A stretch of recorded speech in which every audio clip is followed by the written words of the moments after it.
Gerald Chin was cold, lonely, and conscious of his own mortality after Jack from the crew of old timers who whiled away mornings at McDonald's passed away. Gerald wasn't especially close to Jack, but liked him more than most of the breakfast crew, not least of all because he was the one who'd invited Gerald into the circle in the first place. He'd been Gerald's son in law's uncle. Whatever that made the two of them, it had been enough to establish a connection, enough for Jack to recognize a fellow senior citizen in need of connection. After the funeral, Gerald decided to make some changes to his life. After a lifetime of thrift, keeping his house heated only up to 50 degrees in the coldest nights of winter, using his coffee grounds twice, clipping coupons from the Sunday newspaper, Gerald gave in to an indulgence. His kids were long out of the house, and his daughter never brought the grandkids to his place anyway. He was divorced. It was time to keep himself warm. He bought a space heater on a deep discount for $60, a big hunk of metal shaped like a satellite dish, designed to radiate heat in one specific direction, which was all that was necessary to warm one specific person. The space heater was heavy, but he managed to balance it at a precarious perch in the shopping cart, tipping into his car and then grappling it by slow steps with lots of brakes from the trunk of the car through the garage into the house. He'd have to be careful about turning it off when he wasn't using it, because he knew space heaters could be fire hazards. It might be a drain on electricity too, but he figured he could lower the thermostat to 40 degrees, just warm enough to keep the pipes from freezing, and otherwise rely on his new acquisition. He set up the heater on the coffee table, facing the sofa where he ate most meals, watched TV, and read the newspaper. As its silver color first turned to glowing orange, he thought it was sort of beautiful. Um, Hello, everyone. My name is Sarah Edmonds. I am the editor-in-chief of For Page and Scream magazine. I'm here today with Michael Chin, author of After Jack Died, which we had the honor of publishing in our second issue. Thank you so much for being here. Thank you for having me. Just to get us started, can you tell us a little bit about what After Jack Died is about? Yeah, so this is a story about an older man who is kind of trying to find purpose in his life.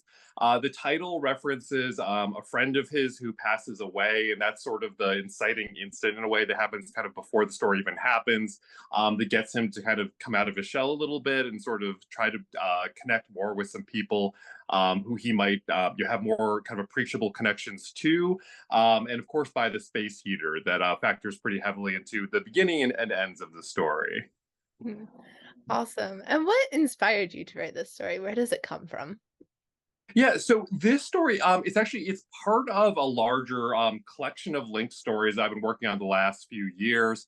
That may or may not become a novel. I've kind of been toying with if there's enough links and if I can just weed out certain parts and focus on other kind of threads in between, if it's really is actually supposed to be a novel. But yes, it's so I had written a full draft of the first, I think it was 11 stories. And I'd shared them with a couple of my readers to kind of get some feedback and notes and whatnot. And this character, Gerald Chin, he had not had a story of his own previously. He's the father of one of the major characters in the story. And both of the main readers I had look at a bunch of the stories gave back kind of the feedback that they thought this guy was really interesting and they'd like to see more of him on the page. And he's very loosely based on my father. So that there are certainly a lot of differences in how they live and how they operate in the world. But some of the things like being spendthrifts and keeping the thermostat down and also buying this space heater, that's another piece that kind of pulls from real life. That my father at one point bought this enormous space heater that looks like an enormous fire hazard, and I've sort of been worried he's going to burn his house down ever since. I probably shouldn't laugh at that, but it's been like a decade now, and he hasn't burned it down, so I trust he knows what he's doing with it.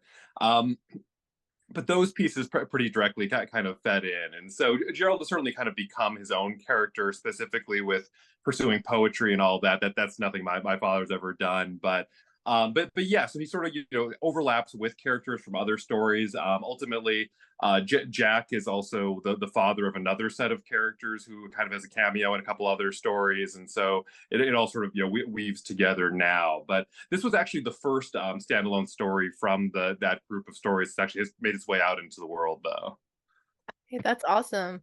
Um, if slash when the collection comes into being and gets released as a whole, you have to let us know. It sounds so interesting. Oh no, thank you very much. And yeah, I'm sure if or when that ever happens, I'll be shouting it from the rooftops. So sure thing. Absolutely.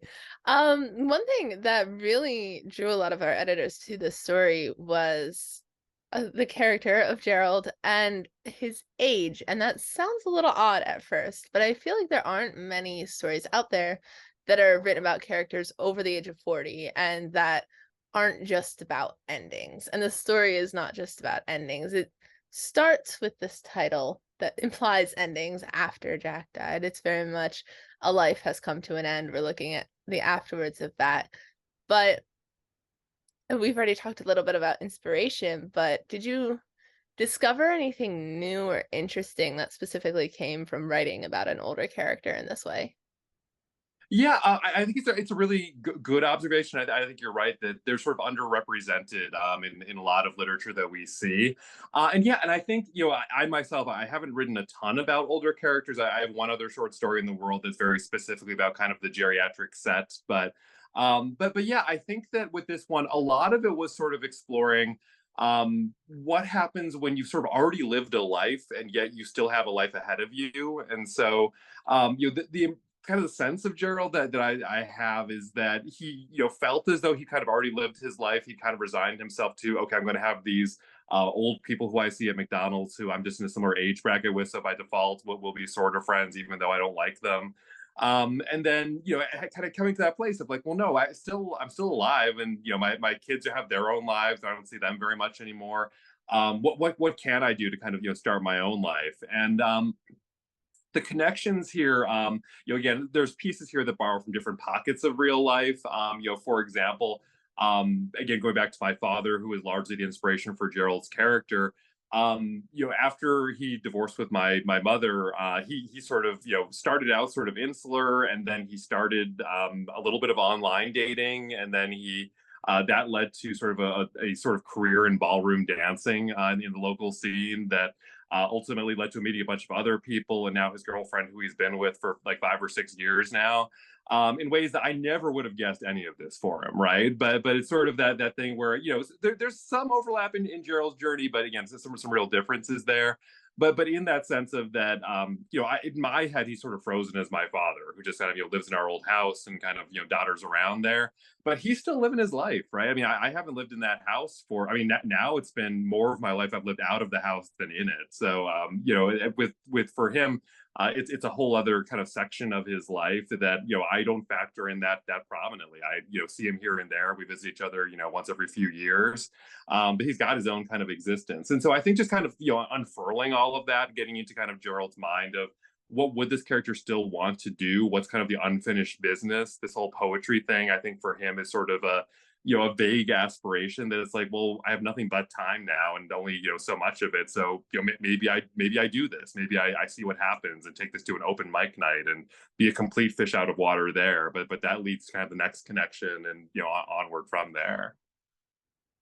Absolutely. I love that. I love the whole idea of exploring what comes after our typical idea of the life cycle because we do have this idea of you live your life, you raise children, and then you're a parent. It's like, what's next? There's always a next. So I love how you explore that, and I think you explore it very, very well. There's a lot of nuance to it. It's very inspirational. I want to be older and doing slam poetry. I think that would be amazing. I mean, now that I'm also a father to a 5-year-old, so we have many years before I reach that stage of doddering old man with the empty nest. But eventually, hopefully at least it will be coming for me. So yeah, so I guess that is kind of an inspiration that there is life after that, as you said, traditional life cycle sort of thing. Mhm. So I'm curious, could you just take a minute and walk us through what your writing process looks like from like idea to finished product? Yeah. So I'm a super prolific both idea generator and first draft writer. I always kind of drag my feet on revision. That's the part where the pipeline sort of slows down. But I have this Word document. I think it's like 40 pages now of just story ideas, so that like whenever the time comes, there's never a shortage of ideas, and oftentimes I come up with something new that I start writing before I ever go back to that list of ideas I've recorded over the years. But so yeah, so ideas are kind of never the challenge. And writing first drafts, I tend to be pretty regimented about it when I'm working on first drafts, where depending on what else is going on in life and all that, I say I'm going to write 500 words a day until I have a first draft, or 1,000 words a day if I have a little bit more time. Or sometimes it's more time increment based, where it's like I've got 15 minutes at this point. I've got a lot of stuff going on, like so 15 minutes a day. Whatever happens during that time happens during that time. And I'm a big believer in the idea that these small increments kind of add up, especially in fatherhood. And I teach full time, and I've got all kinds of other other responsibilities outside the house. Um, I find that if I wait for like that 2 hour chunk where I can be inspired and do the writing, it's just never going to happen, or at least it's not going to happen enough that I'm going to have a short story done in a year's time. And so, but if I keep chipping away at it, do those little increments, I can, usually churn out a draft within, 2 or 3 weeks at least, sometimes quicker, depending on, length of the story and all that.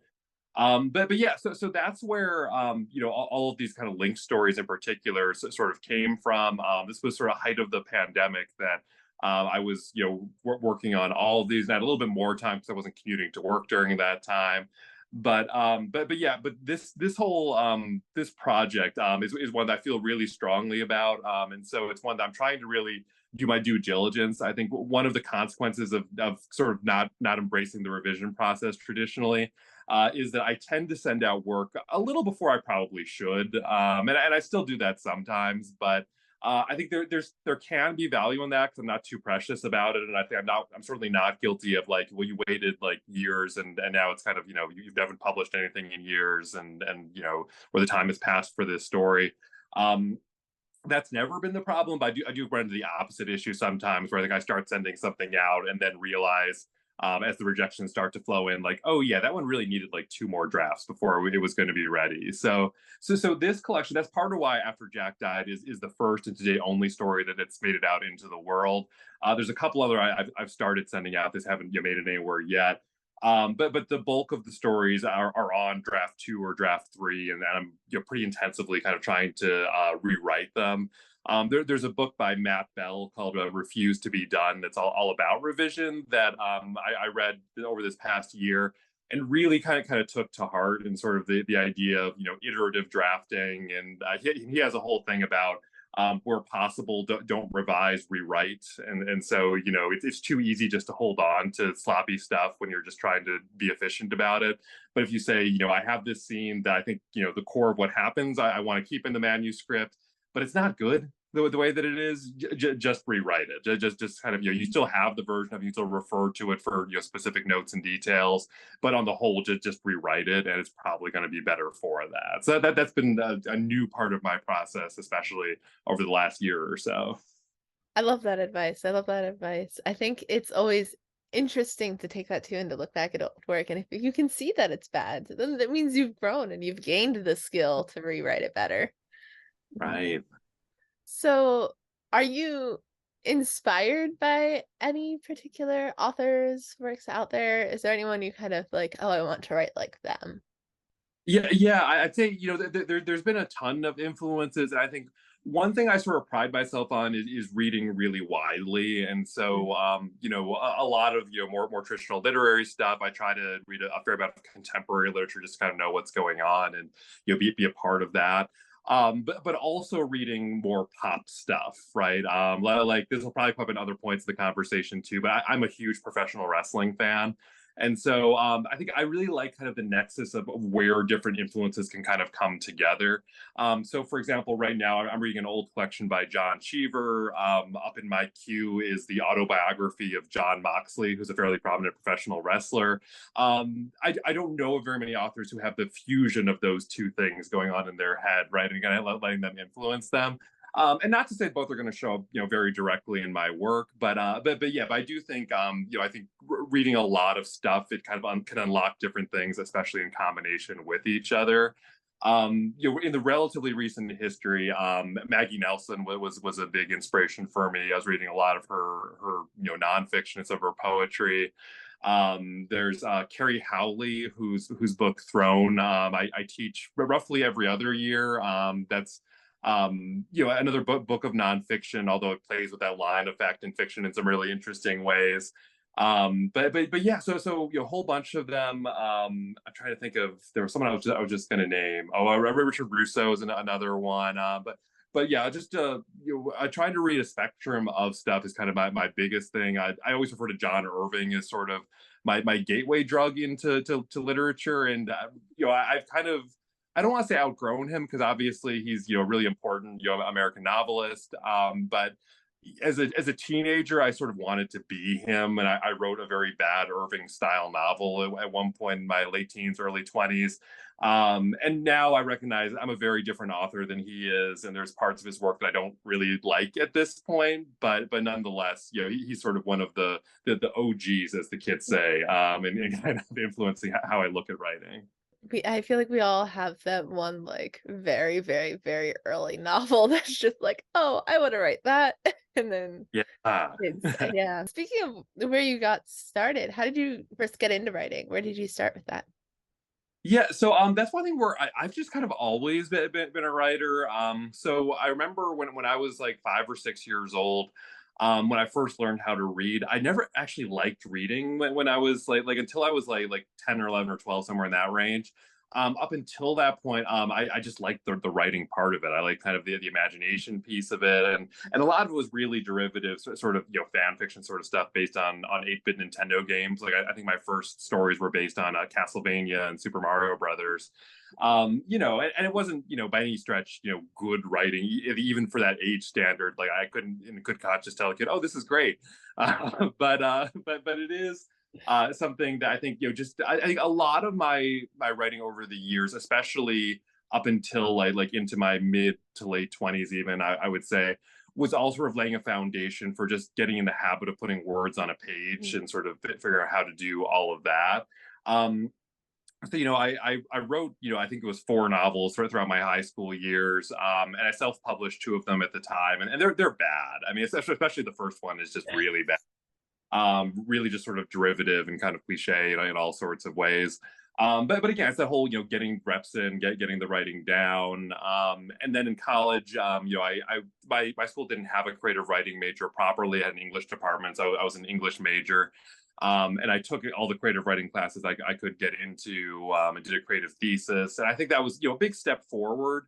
And for years, I kind of muddled through. I had a novel that I'd written at the end of high school that I had sort of the foreknowledge of, like, I'm just not ready to write this book yet after I finished a draft of it. Like I believed in the story, but I was like, I've got to, just get a little bit more experience and come back to spend more time and all that. And I spent a good chunk of my 20s after college revisiting that and writing multiple new drafts of it and trying different things. And one of the most important decisions I made sometime in my late 20s was to let it go, to give it up. Because there were just kind of fundamental flaws in the plot that were like, I thought this was really cool when I was 18 years old. I now recognize I just can't reconcile with sort of what I think is going to make sense as a story. But I always say, so on one hand, that was sort of heartbreaking to kind of work on something for that long and to give it up. But by the same token, that was also so important just in the experience of revising it and trying to write it in so many different styles and voices, that I learned so much as a writer. And I don't think it's coincidental that it was after I gave up that project that I started to actually place a lot more work in literary journals, and that ultimately led to doing my MFA and getting my first book out. And I think it was having to do that and then to let that go that was sort of kind of that integral part of really becoming a quote unquote real writer for myself. Mhm. Yeah, I think that can be really, really important. They always say like kill your darlings, and it's hard Yeah. when the whole manuscript, the whole manuscript is a darling.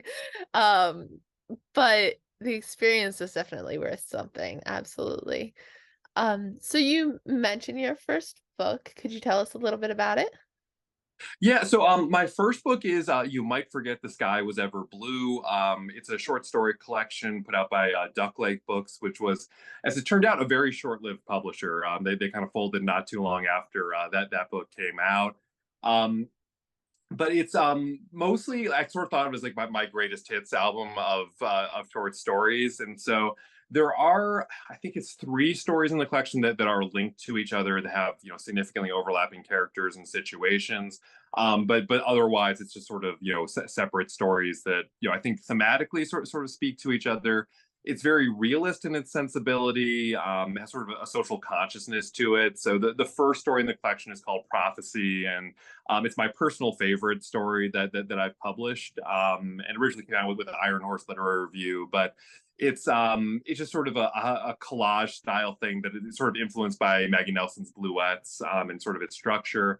But telling the story that's semi-autobiographical by placed in some different time periods, but of a middle school, or actually, no, actually it's technically elementary school, teacher working in inner city Baltimore, during kind of the period of, you know, Donald Trump's election and kind of early days of that, and sort of just meditating on how the real world kind of intersects with, you know, very personal life and like interacting with kids and all this stuff. I think that sort of sets the tone for a lot of what happens in the collection to follow. But yeah, so it's sort of a all over the place book, but I think those are probably the connective things I could point out there. Okay, okay, that's interesting. It sounds interesting. We still able to purchase the book even though the publisher? Yeah, so last I saw, you can still, you know, track down copies of it. It's I don't, yeah, I can't tell you if you can still find them like on, you know, sort of affordable as if they just put it out sort of on Amazon sort of things. But Mhm, yeah, mhm. there's still copies floating around out there for sure. Awesome. I also know that you have a no another novel. So A I had the three short story collections actually came out in pretty close succession. okay. My fourth book was the novel though. So it's My Grandfather's an Immigrant, and So Is Yours. Yeah, so that came out in 2021, and is also sort of a semi autobiographical book.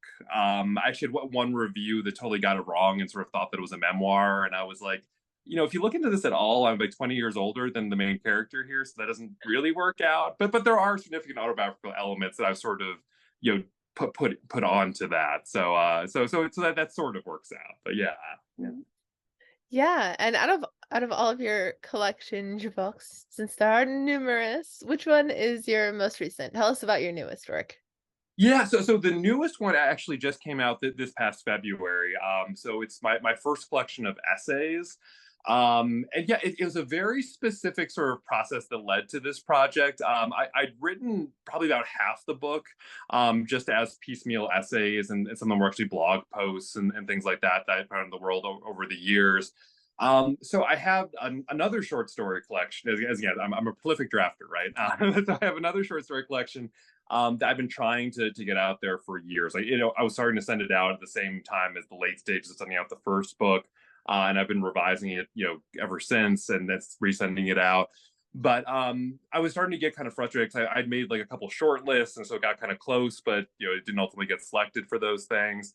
And I was, you know, getting this place where, you know, I was a little disappointed, a little frustrated, and I was like, well, while I'm in this place where I don't have the kind of career where I have to satisfy expectations. I don't have, you know, editors breathing down my neck for a specific cause. I don't have an agent to satisfy. And I had this partnership with a Cowboy Jamboree Press, and they had published my two preceding books, The Long Way Home and My Grandfather's an Immigrant, and So Is Yours. And they seem to, you know, really kind of get my vibe, and sort of, I think in general, if I believe in a project, they're probably going to believe in it too.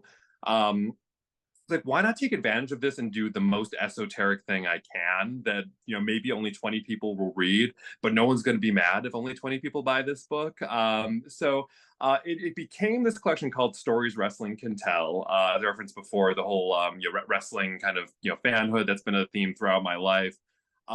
It became into my life because my grandfather was a Chinese immigrant who actually never really learned how to speak English. So when he came over here, pro wrestling was one of the few entertainment forms that he could fully access. There weren't super complex rules. It was just sort of, you know, people fighting each other. He could tell by, you know, people cheering who the good guys were, people booing who the bad guys were. So he didn't need to, you know, follow the language or follow anything super complex or know any specific rules. Just kind of do the basics to be able to follow this thing. So he followed it, you know, from really early on in his life, passed it on to my father, who passed it on to me. And one thing that I explore in the book, because the whole book is sort of about, I frame it as the story of four generations of men in my family through the lens of watching wrestling. And so one of the running threads through it, I think kind of discoveries that I made when I was writing some of the later essays was my grandfather, who I never felt very connected to just because we literally couldn't really communicate with each other. Wrestling was sort of the thing. Like he used to do this thing when we would visit them because they lived about a 5 hour drive away from where I grew up. We'd see them 2 or 3 times a year. When we visited, he would always ask me like who won the matches, right? And then so as a little kid, I was all too eager. I started taking notes down and writing down, who won which matches, and I would report it back to him very dutifully. Um, and as I grew into my teenage years, it was like you're watching TV, you kind of know de facto who won these things, or and also you're like 60s plus years old, you still care this much about this wrestling thing. But I realized in the process of writing, like that was his way of connecting with me. Like he had, virtually no life experience that overlapped with mine. We just lived such different lives in such different places. But this was one thing that we had in common that we could both talk about to the extent that the language kind of would cross over, and he could just describe, like, if he didn't understand the name of someone or how to describe him, he would say like really big guy. And I could kind of intuit, oh, you're probably talking about Sid Vicious then, and work from there. So in any event, yeah. So that whole essay collection, though, that became kind of the connective tissue. Is I have these letters that I've written to my late grandfather, kind of processing all of that and kind of thinking about what that relationship meant and what wrestling meant to him. And so using that, and then I have a bunch of other essays about my son now, and he does not yet get wrestling. I don't know if he ever will, and I'm sort of fine because it's sort of a complicated thing to expose a kid to. I found, because I don't want to really inspire any violence from him or thinking that's okay, but at the same time I also want to share this thing that I really like. But he really loves wrestling figures, like the action figures. And so there's a whole essay in the book called Guys and Dolls, and it's all about me remembering, playing with my figures so kind of passionately when I was a kid. And now he sort of puts them in all these different situations, kind of ignores the fact that they're wrestlers, but he just has them act out, various scenes. But that's kind of a part of the lineage, a part of what's kind of been passed down in that way. So yeah, the four generations are my grandfather, my father, myself, and my son, and kind of just exploring all of those connections between. Mhm. That sounds really interesting and really, really complex. Yeah. Was it difficult breaking down all of like the personal connections for an essay for something that is meant to be read, even if just by 20 people? Yeah. Yeah, I think there's ways in which it was a super easy book to write just because it's something I'm genuinely interested in, and like I would have an idea. Like for example, I was thinking, like, could I have an essay that speaks to like the holidays and like Christmas time specifically, and remember that there was this whole scene that played out where this one wrestler dressed up as Santa Claus, but then revealed that he wasn't actually Santa Claus and kind of threatened to reveal to all the kids that there was no Santa Claus. And sort of and then the good guys ran in and sort of beat him up and all that, and it's sort of this morality play where it's sort of it's supposed to be just kind of harmless holiday fun and whatnot, but when you kind of strip down layers of it, it's like, well, actually the bad guys were telling the truth in this situation and the good guys were trying to obscure something, and how what that really says about kind of what things that we hide from kids versus what truths we tell, and all of that. So things like that were really kind of fun to just kind of explore and get really esoteric about, because again, I wasn't writing for a super broad audience or anything like that.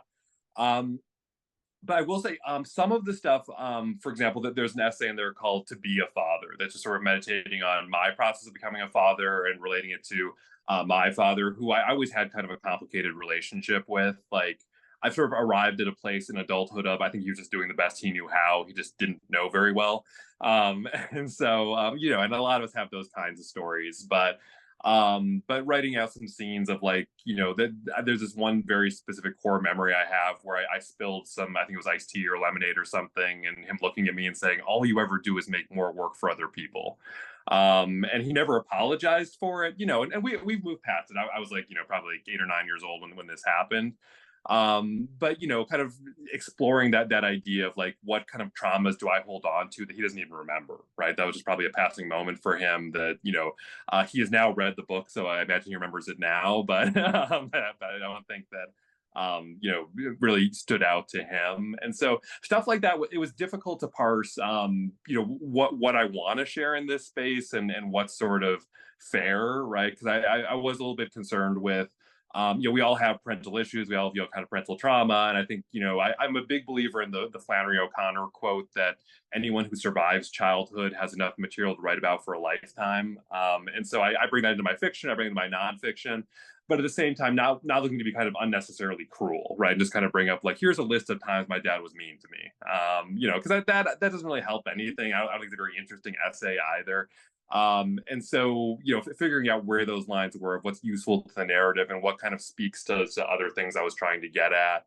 And wrestling, I think, was really useful in that, just because if I couldn't find any connection back to that world and my memories of watching it, then usually that kind of went to the cutting room floor. Usually that wasn't kind of a fit for what I was going for in that project.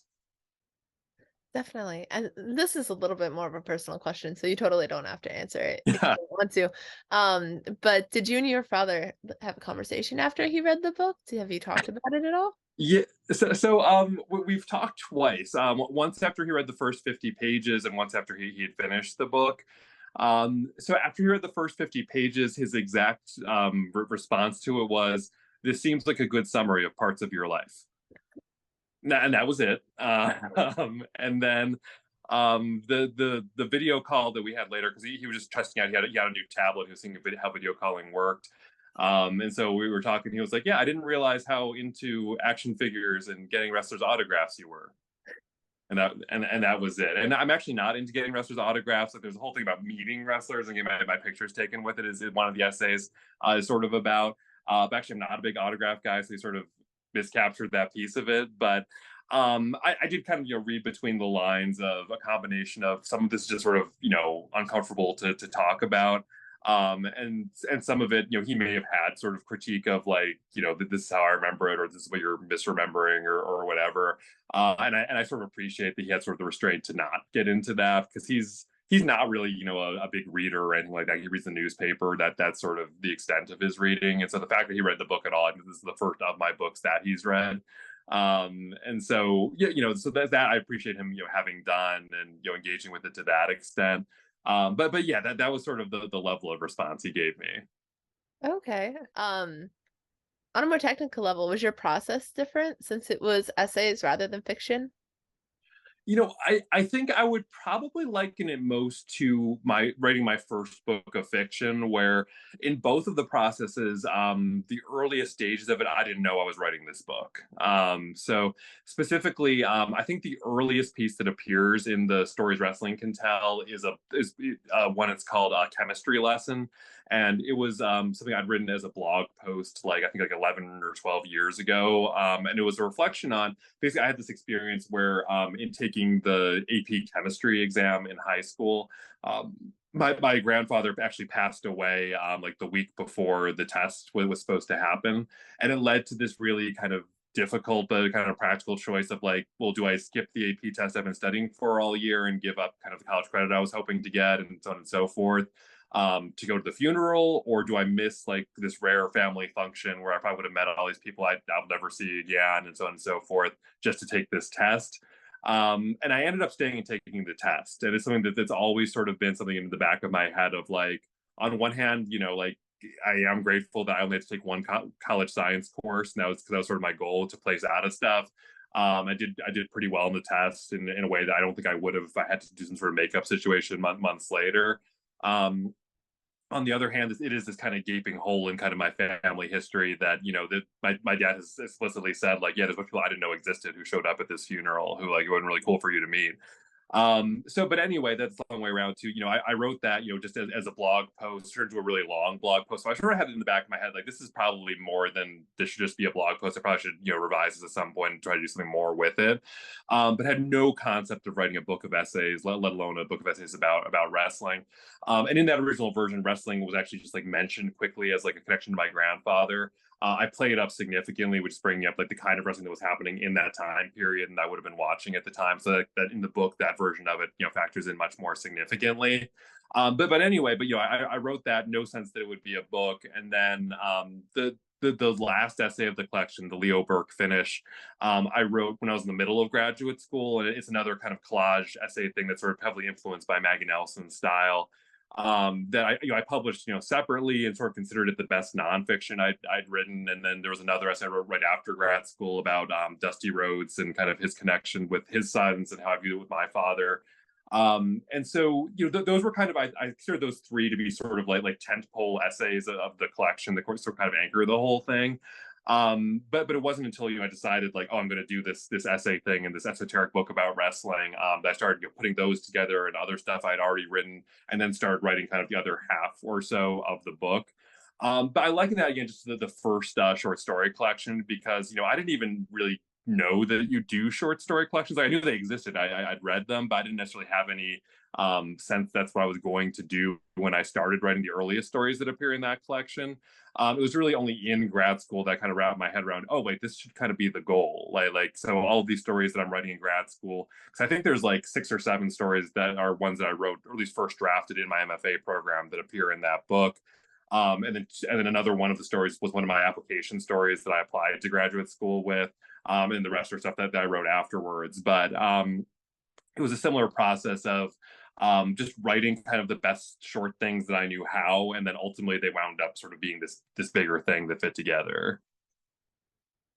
That's interesting. That's definitely interesting. I feel like something with a universal goal like that feels like it would come together all at once. And I almost sort of feel as though now, like I almost feel a little boxed in because now I sort of think in terms of books, and so in some ways that can be super helpful. Like, I think that the link story slash novel that I was talking about, the front end of the interview, like I don't know that I would have written all those stories if I hadn't looked at it that way and been like, thinking consciously of, oh, these characters are really cool, this one's got to come back in a later story, and then giving them their own story later on.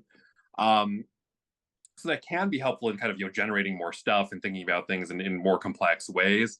But also I do sort of miss that I used to just sort of like think of stories as single units, and like I'm going to write this one and then I'm going to move on to something totally dramatically different. I haven't really done that in a few years now, and so there's a trade-off there in that way. For sure, for sure. So what kind of things are you working on right now? Like what's next? What can we expect next from you? Yeah, so really, my focus has been on that link story slash novel project. I've been through all but 3 stories from that cluster, and kind of given them a pretty intensive revision rewrite. So I'm working on those final ones now. One of which is sort of I would say it's like 50% of the old story I'm going to keep, but I'm also going to pretty dramatically change it for the other 50%. I have some pretty good plans in mind, and I'm sure I'll figure out other stuff in the drafting process. And then another one where I think it was by far the weakest story of the collection, but I've sort of figured out, it previously the main character of that story was just sort of on an island, and this was his only story. And now he fits into a bunch of other stories now, so I kind of know this character a lot better. And so I'm going to write that one more or less from scratch. I think I'm going to kind of rewrite that story. But yeah, after that, then I got kind of some choices in front of me. Another thing I kind of borrow from the Matt Bell book, even though I was sort of intuitively doing this before, is that I think things kind of need time to cool in between drafts. And so finishing up this run through of the manuscript, maybe polishing a couple of the pieces to start setting them out independently and seeing what happens. But then working on some other projects in the meantime before I cycle back to this. I do have another novel that I have a pretty rough draft of that I want to kind of go back to and do some polishing of.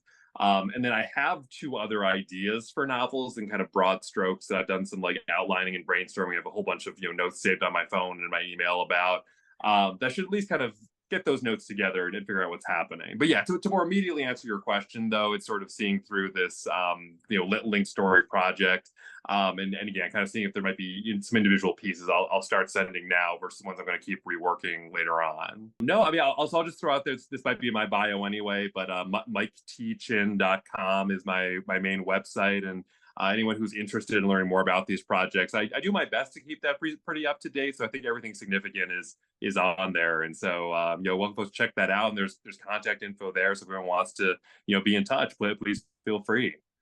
Awesome, awesome. Awesome, awesome. Well, it sounds like we have lots of exciting things to look forward to from you in the future. I Um, hope it's exciting, but yeah. and they sound exciting to me, so Hey, good. so a little bit of a bonus question. This is one I did not warn you about in the Yeah. little email. But if you could give one piece of writing advice to other writers out there, what would it be? Oh, that's a good question. Um, so at the risk of being a little cliche, I do kind of hold fast that the only way to really write is just to keep writing, right? Just to keep practicing it and kind of keep trying and not being kind of deterred by failure, because failure might mean that you just learn from that experience and you never come back to that story or poem or essay or whatever it is. But it also might mean just you just need more time to be able to come back to it in a more effective way.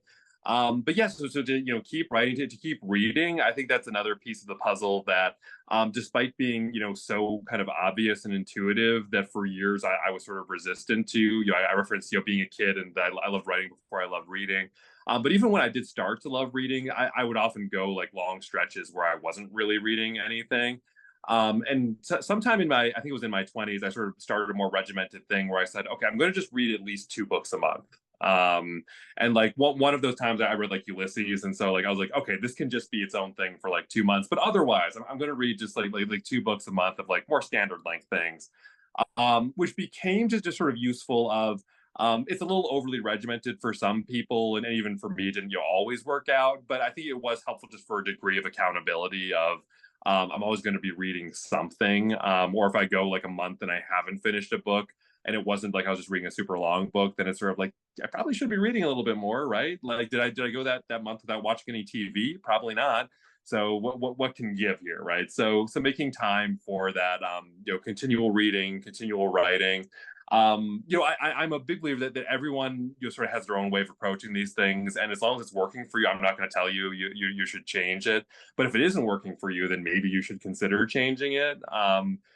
For me, I tend to work on my writing almost every day. Like I say, like, not literally every day. I'd say like I have a 365-day year. Probably 300 of those days I worked on my writing. So it's most days, but actually every day. Um, that works for me, and I'm someone who works in small increments like I referenced before. But I know for other people that doesn't work. For other people, they need that time in between to be able to process things, or just their life circumstances aren't allowing them to be able to do that. And I think that's one thing that if you'd asked me this question in like my early 20s, I would have been much more regimented about this is the way to do it, or based on whatever my most recent writing professor had told me. Whereas now I sort of recognize that there's the classic different people do things different ways, and so finding what works for you and just sort of keeping at it in that vein. Awesome. Thank you so much for doing this. Great, no, pleasure to talk to you as well, and thanks so much for doing this. Yeah.